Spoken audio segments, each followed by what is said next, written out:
Hi and welcome to my channel. I'm Tracy and I make scrapbooking process videos and more to inspire you to get scrapbooking and use up your beautiful supplies. Today I'm going to be scrapbooking with the Hip Kit Club kit from the month of September, and this is actually the first time I have dove into this kit. And so there I'm just showing you the logo and that it's September. There's a link to the Hip Kit Club in the information section for this video. And I would like to thank them for providing me with these supplies. I am, first, I'm actually going to repackage some of the letter stickers that come in the kit. I do use my own 6x12-inch bags for that. And I'm actually I'm just showing you that they're open top 2mm flat clear bags. And I'm actually going to repackage all of these stickers as well. So the glitter word stickers as well as these chipboard stickers that came in the kit. All of this stuff came in the kit, and I just find it much easier to slip things in and out of those packages because they're just slightly wider than the thickers packages, and they're smooth, and it's just easy to take things in and out. So I like to do that at the beginning of the month when I remember. And these 4 papers here really struck me as being really beautiful and nicely coordinated with one another. And I'm thinking about using some of them as the main layers in my page. I don't really know what I'm doing here. And in terms of, I don't have an idea for a design, and I don't even have a photo printed. So usually at this point I have a photo printed, and I kind of shop my kit to figure out which supplies in the kit will look good with the photo that I have. But in this case, I actually don't have a photo picked out, and I'm going to pick a photo to match with the papers that I have picked out. So I decided to scrapbook this photo of my daughter's book, and I actually already scrapped this in Project Life, but I'd like to do a full page layout about it too, because it just kind of strikes me as a really salient memory or a salient moment in our family.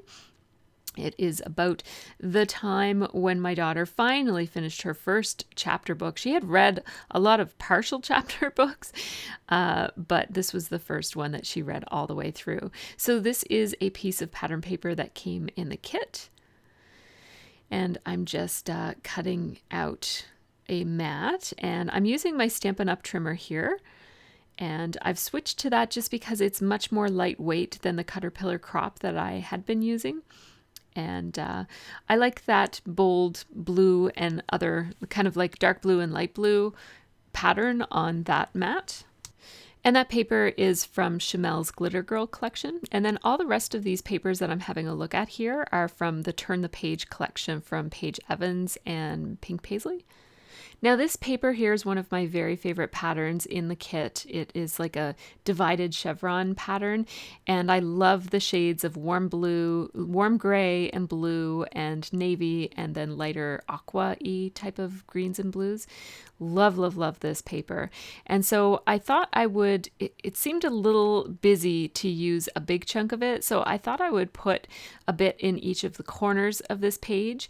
And I adore these swatches of these horizontal swatches of color here. So I thought I would use that as my background.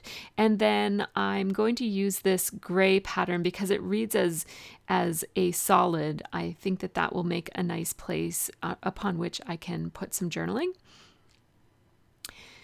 And then I just felt like it needed a few more layers, so I tore off this piece, and I'm actually leaving the manufacturer's strip because that brings some more of that chevron pattern into the layers as well. And I just like the interest that gives, especially at the bottom. And those stars are a really beautiful pattern as well on the opposite side of the chevron paper.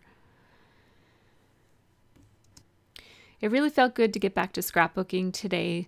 I have been doing a lot of, I've been making videos, but just not process videos, so I haven't been actually scrapbooking. I have a couple of videos in the works for you guys about kit clubs and the value of them, and a few other videos about my sewing machine and trimmer and that sort of thing. So keep an eye on my channel for those. I'm having a look at some of the embellishments that come with this kit just because I'm thinking about how I'm going to incorporate different colors. That little toy beside the book has that really pretty peachy pinky color, and I'd like to pick up in that because it's really prominent in the kit, including in these Hip Kit Club letters, these kind of peach or coral colored ones, and lots of items from pink paisley with that color as well. So I'm thinking about how I can add some of that color, and this little journaling card has pink as well as that peachy color, and both of those colors are in the toy, and both of those colors are in a lot of the embellishments that I want to use. There is a book embellishment that is that peachy color, so I definitely want to use that. It's on the chipboard sticker sheet, and I just felt like I didn't really need to add more than one layer of pink behind the photo there. So I really like this pattern paper from the little squared pink paisley sheet.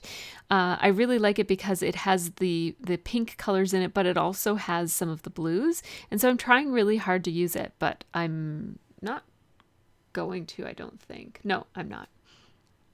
But it'll stay right until the very end there. And I just kind of, in my mind, I think that's too busy, but I also think I can easily just take it off at the end, like before I add these layers, before I glue them all down. So I'll just leave it there for now, even though I'm not really loving how it looks. I thought as I design my page, it might look more and more like it belongs. So I'll just leave it there so I don't forget about it. Now, I just went and grabbed a larger piece of wax paper because I think my title is going to be fairly big and fill most of this large gray square that's alongside my photos. So I'm going to use these Hip Kit Club letter stickers, which I really, really love these. And I'm going to nestle them together, and I'm spelling out first. And I can fiddle with how these letters look a little bit later. I just need them to hold the space for me right now. And then using these gold stickers, I'm going to spell out book. And as I'm doing this, I'm thinking, I don't know if this gold really, I don't know if it really fits or coordinates or if it looks like it really belongs here. Because it's a real warm, yellowy kind of a gold. And so I'm just kind of keeping in mind that I might change my mind about that font if I can't figure out a way to tie it in. But what I think I'll do is pull some of those gold letter stickers, like some of the non-letter stickers from that set of Hip Kit Club gold letters that I used for the word book. I'll pull some of the non-letter shapes into other places on the layout. I just don't know how I'm going to do that because I don't know what the rest of the layout's going to look like at this point. But I'm keeping that in the back of my head that I can either do that, or if that doesn't work, I can always switch out those letters with something else. Now here's the book that I want to use, and I want something else to go right above the book and kind of filling in that space beside the T. And this speech bubble, it says, let me grab it. It says, the best is yet to come. And I kind of felt like that was a good phrase to put on this because she probably has many, many more books to read and many, many chances to feel that kind of sad, nostalgic feeling that you feel when you're done a really good book. So I want to put something behind the book at this point. I feel like there's just too much orangey, peachy color over there, and I need some blues. So what I thought I would do, and this is what I often do when I have a embellishment that just looks a little bit too much of the same, is I will put a contrasting label underneath of it, or a banner or a doily or something like that. That just gives it a little bit more contrast. So I don't love that, but let's just go with it for a few more minutes here before we decide against it. And then I'm looking at the puffy stickers here and thinking how I might want to use them. I'm thinking about using the cutouts of the little girls. Like they look like paper dolls at the very top right corner of those puffy stickers, and putting them on the photo, like in the bottom right hand corner of the photo. So I'm keeping that in mind. Once I do that, I find that it's really hard to remove stickers from photos, so I don't want to do it quite yet. I just want to think on that idea for a few minutes. And now the idea of like that background paper was just too distracting for what I was looking for. So I finally came to terms with the fact that I just can't use that paper. I really, really wanted to, but it's just not going to work. So I tried the mint green paper that came in the cardstock kit, and I also tried this gray paper that came in the cardstock kit, and I thought just for the heck of it, I'd try this coral paper that also came in the cardstock kit. There are lots of color options in the cardstock kit. But ultimately, I'm going to decide between these two, and this is really bright for me. Like it's too much contrast. The reason I kept going back to it was I felt like maybe this is too dark, but the photo is dark and the idea is dark. Like it's a bit of a somber idea, that feeling of sadness that you have when you're finished reading a book. And I call it a book hangover because it's just kind of like you just feel rotten after you finish reading the book. It's kind of a nice rotten, but it's still not very nice. So I thought the gray background would pick up on the moodiness, I guess, of this page. And here's where I'm going to pick some of those non-letter shapes out of this chipboard letter sticker from the Hip Kit Club and pick some of those non-letter shapes and spread them around the page. So I thought I would, since I've cut out a bunch of those labels and then I decided to not use them under the book. I thought that the book looked just fine by itself. I thought I would put a little gallery of labels or collage of labels right here. And then there's that paper doll puffy sticker that I love so much. I'm going to put it in the space that is created by these labels. And then to balance off that little gallery of labels in the bottom corner, I thought I would put another gallery of labels in the top corner. And now it was throwing off my design a little bit, so I had to scooch everything down, and that looks a little bit more balanced. And then I did have another gap there, so I just decided to put another puffy sticker. So each cluster of labels, it's sort of like the labels are all set out, which is why I'm calling it gallery. It looks almost like when you make a gallery of photos on your wall. Each cluster of labels has some labels and also a puffy sticker. So I'm ready to start putting these pieces together. So I used my adhesive, and I did decide to not use that floral paper on the top. I'm just going to go with the chevron paper and then the neutral gray paper that I use in the center of the layout as well. And now before I start to glue these labels down, I've decided to trim them. Just there were little slivers of the label beside each one on each of them. So I just decided to trim that off to make them look just a little bit cleaner and nice. It's always nice when your embellishments are nice and not so haphazard looking, I guess, with the extra edges on them. So I'm just using my Stampin' Up! Adhesive to adhere all these things together, and my layers are just kind of going together the way I had them. And it looks a little bit busy behind the photo, but that's okay. I like the way it looks. It pulls some of the colors in the page into where the photo is, and it kind of accentuates the fact that this photo does have a lot of the same colors in it as the embellishments that I'm putting on here. So I'm just taking the time to add some interest to that little square label by cutting out the little corners. And now that my labels are on, I thought it was time to start putting down my title. The title is my favorite part of this page. I think the title is it kind of grabs your attention because the idea of a hangover isn't usually used with a child. And it's a little bit of I guess a dramatic title is what I'm trying to say. It catches your attention, and it's a little provocative is the word I think I'm looking for here. So first book, Hangover. And I really love how these letters go together and how you can give them a bouncing bass line, which means sometimes they're low and sometimes they sit high, and they just look like they were jotted down. I really love them. I wish I had handwriting so pretty. So then I put the chipboard pieces on either side to fill up that space on the gray paper. I really like how that looks. And then I noticed that there's this gap between book and Hangover, and that gap doesn't exist between first and book. So I decided to put a little row of hearts in there just to fill the space. And also it pulls some blue into this mostly peach area of this page. It needed some blue over there, so that does a good job with that.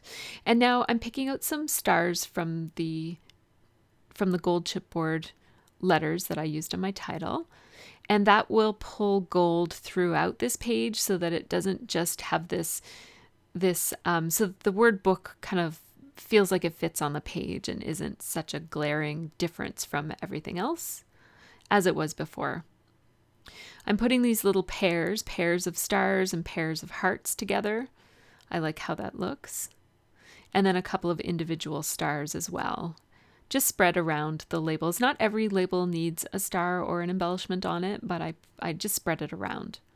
So now I'm actually going to do some sewing, but I changed my mind. I'm going to do some sewing, and then I decided, wait a minute, before I do that, I have to do some typing. So I'm going to put my new sewing machine, and I have a video about that sewing machine. It's just not quite ready yet, but it will be on my channel very soon. So this is my We Are Memory Keepers Typecast typewriter, and I just have a scrap of white paper. This is Whisper White from Stampin' Up. It's nice and smooth. I really like how it works on a sewing machine. And I'm just going to move my indents. These buttons behind my paper there affects how far over the page goes when like the roller goes when I come to the end of a line. And then the other one on the right-hand side sets when it dings to tell me I'm at the end of a page. So see how when I use that carriage return bar on the right, or on the left, that silver thing, when I use that right now, it only goes over so far. Now there, I only pulled it over so far for a reason. But if I had pushed it over as far as it would only go to the edge of the paper. So I end up making a whole lot of mistakes. And I'm feeling like, oh my goodness, what the heck is wrong with me? I made so many mistakes on this. Typos, and then like here I go. I'm making typos even as I'm correcting other typos. I'm making more. And so I really love how this typewriter in particular, how it works when you nestle the lines closer than they're supposed to be. So when you press the carriage return normally, and when it's on single spacing, I like to go back just one click on the roller so that my typing is just nestled in. I really love the look that gives my typing. Although I'm going to end up cutting all these apart, and so not really getting that effect, but I really do love that effect. I'm just not going to use it on this particular page. And I'm having a little bit of visual spatial difficulty here, just estimating how long everything needs to be. You'll see me pull out my my page so that I can compare the length of the label that I'm thinking about putting some of these phrases on to the typewriting, and that doesn't really do me any good because I still end up making things the wrong lengths. But so I'm not actually putting quite this much typing on my page. I keep doing the same thing over and over again. Wherever I see a space in the white, I'll just type. When I've made a mistake, I'll just go back and add typing wherever on the page, because I know I'm going to cut this all up, so it doesn't really matter how it's laid out on the white paper. And so I think I'm almost done. And I'm just I have one small story to tell, which is, it says, Sophie was not ready for the nostalgia of finishing a great book. That's basically the only actual journaling. But then I'm also putting things like Unicorn in the Barn, which is the title of the book, Reader for Life, Book Reader, and then I spelled out Reluctant Reader and Enthusiastic Reader. And my thinking is that I'll put both of those on, but I'm actually going to cross out Reluctant Reader. So that's what's in that what I just put on first there is reluctant reader and enthusiastic reader. And this one says Sophie was not ready. And then this one that I'm cutting out separately says for the nostalgia. And now I'm finding of finishing, and I'm putting that on this second label right here. And then this last piece is a great book. And now this one that I'm cutting out is actually a bunch of little stars. No, actually that one says book lover, but it's a little bit too big. And I decided to separate out the reluctant reader and enthusiastic reader. I'm putting book lover down here instead of on the small square up at the top, which I meant to put it on. And that just says unicorn in the barn, and I'm going to put that over to the side. And I've decided I'm going to do some more typing, but just a little bit more. So I'm changing my margins again. I don't really need to do that, but I'm going to anyways, now that I know how to do it. And I'm typing out a bunch of stars and a bunch of @ symbols. And I made a mistake. Like, how do you make a typo with @ symbols? Like, just repeated @ symbols, but I did.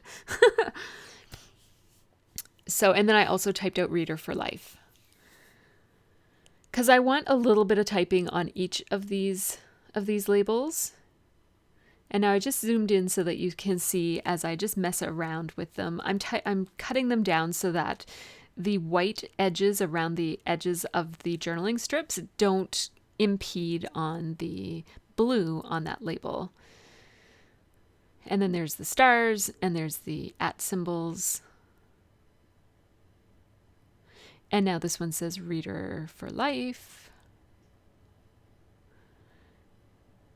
And I just cut it apart like that. And then this one says unicorn in the barn. And I was going to put it all together, but again, I don't want any of my white edges of these journaling strips to cover the designs on the labels themselves. I've decided to use Tombow Mono Multi for this, and I wish I had used my glue pen instead, because the glue did ooze out a little bit in a few places. My Tombow Mono Multi right now is a brand new bottle, and it's really, really full, and it's very easy to put too much on when it's full. So that's something to keep in mind. Whenever you change your glue bottle, be ready for it to act differently than you're used to it acting, because this Tombow Mono Multi adhesive lasts forever and ever and ever. I had mine for several years before I had to replace it. And so you spend more time with it being almost empty than you do with it being really, really full. And so it's easy to get used to it being almost empty, and then forget the next time you use it, and it blobs out like crazy. So I just crossed out reluctant there under reader so that it kind of accentuates the fact that she has changed from a reluctant reader to an enthusiastic reader. So now I'm going to do my sewing, and I do apologize. I tried to switch the angle to do a little picture-in-picture here for you, but my phone has recently been upgraded to iOS 11, and the way that iOS 11 captures video makes it so that you actually can't edit it in Final Cut Pro, which is perplexing because Final Cut Pro is an Apple product too. But anyhow, I looked it up, and it doesn't seem to be me. It's an actual problem with the video. So you'll have to imagine my nice angle where you can actually see what I'm doing. I do have a video where I talk about this new pink sewing machine, and you'll notice that there are some domestic violence resources on there, and that's just a tribute to the person who I bought this sewing machine from, gave the proceeds. This was a prize for our International Scrapbooking Day crop this year, back in May of 2017. And the person who won the prize actually sold it back to me, and then she donated the money, the value of the machine, to a domestic violence charity. And so what I have decided to do was put some domestic violence resources on the sewing machine, because you guys, my viewers, spend so much time looking at the top of this machine in various times of my process videos, I thought I would put something helpful there because statistics tell us that a good percentage of the people who watch this video will have to deal, unfortunately, with domestic violence in one way or another, either themselves or a friend. So I thought that just putting those resources out there might be helpful to me. If it's helpful for one viewer, then it makes it worth the while of printing up the stickers and putting them on my sewing machine. And I did it on the second sewing machine, on my other sewing machine too, even though it wasn't given to me through, like, it wasn't really given to me. I bought it, but I don't know. It has ties to somebody making a donation to domestic violence. It wasn't me who made the donation. It was the winner of the crop. So anyhow, I do have a video that explains that in a little bit more detail. And until I figure out how to fix my footage in terms of being able to use my phone to capture video for my process videos, I will start cutting out more of this process, because I understand that it is not fun to watch just the top of my sewing machine as I add sewing everywhere. I really don't like cutting out my process, because I like you guys to get a sense of exactly what it's like to do a page from start to finish. But yeah, so hopefully they'll fix that and you'll be able to see a more interesting angle pretty soon. I made kind of triangular sewing lines on both of the corners where the paper was, as you saw as I was kind of chatting on about the sewing machine and where it comes from and about domestic violence resources. And then I just added a little bit of sewing to each of those journaling strips so that the journaling strips look as though they're sewn onto the page. Well, they are sewn onto the page, but they're also glued. And now I'm just taking my time. The sewing tension was quite loose. I had it set a little bit looser than I probably should have. So I didn't want to pull too hard on the sewing. And that's why I am adding some washi tape on the back just to make sure that it doesn't pull right out. Because when you set your thread tension, your needle tension, to be too loose, the threads can literally just like pull right out quite easily. So I don't want that to happen. So this is just a roll of washi tape that I keep handy in my desk so that I can just reach for it for this very reason. It's not a washi tape that I usually use in any designs because it's a little bit too bright, and I'm not a huge user of washi tape anyways. I use it more as a tool than I do as a design element. I'll use it to hold stuff down. I like that it's a temporary adhesive. It's easy to pull it up afterwards. And my family uses it, like we use it around the house a lot. Now, as I was sewing, these chipboard pieces loosened, and so I'm going to put them back on, and I'm actually going to grab some Tombow Mono Multi to put on there too. That's Tombow Mono Multi, which is my favorite adhesive for gluing paper to non-paper. So now we're ready to take a look at some last minute embellishments. So I wanted to put something blue on the book because the book is quite a lot of peach there. So I added a little blue puffy sticker down in the corner there. I didn't want it too close to the heart, so I moved it over to the outside corner. And now I was thinking about putting an embellishment in each of these corners. This gray paper seems to be asking for something in terms of, embellish me, embellish me. So I decided to put some puffy stickers there instead of the chipboard flowers. The chipboard flowers just seemed, I don't know, a little bit too busy or something. And I thought that it was cute making it look like these little birds, like the little bird is saying, believe in you. And I changed it to a different bird because it was just too much of the coral color in one place. So I switched the bird with the bird that was facing the other way. I like the bird looking into the page as well instead of looking out of the page.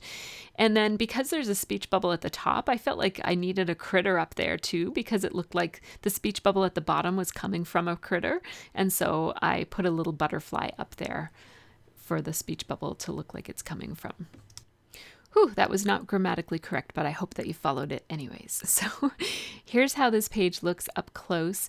I really love the gallery effect of just kind of spreading out these embellishments around the page, and it gives me a real diagonal look to this page. the combination of the way I have the embellishments across the center, and also the fact that I used those large corners on the top and the bottom, just accentuates the diagonal nature of this page. No splatters for me this time. I just had to get rid of some of those stray threads. And then here are the photos of this. Ooh, that one looks a little bit blurry. I hope you don't see it as blurry. Sometimes I see things differently when I'm narrating than you see them in the final product. I hope it works out okay. So there's the page from a distance. I really like how this one turned out. It was a lot of fun to make, and I love the title. The title is my favorite part of this whole page. It's adorable and fun and catches you off guard. I like that about a title. The journaling strips from the typewriter just sewn on, looking kind of messy. I really like that as well on this page. This page has a bit of a deconstructed feel to it, like some of the other pages I was talking about last month in terms of deconstructed layouts. And I find that when I have that deconstructed look, I like to add sewing and overlap things in a bit of an unexpected way, just to make it look a little bit less boring. Thanks for letting me be a small part of your scrappy day. If you like this video, I'd love to hear from you. Please hit the like button, comment, and subscribe if you haven't already, and have a really great scrappy week.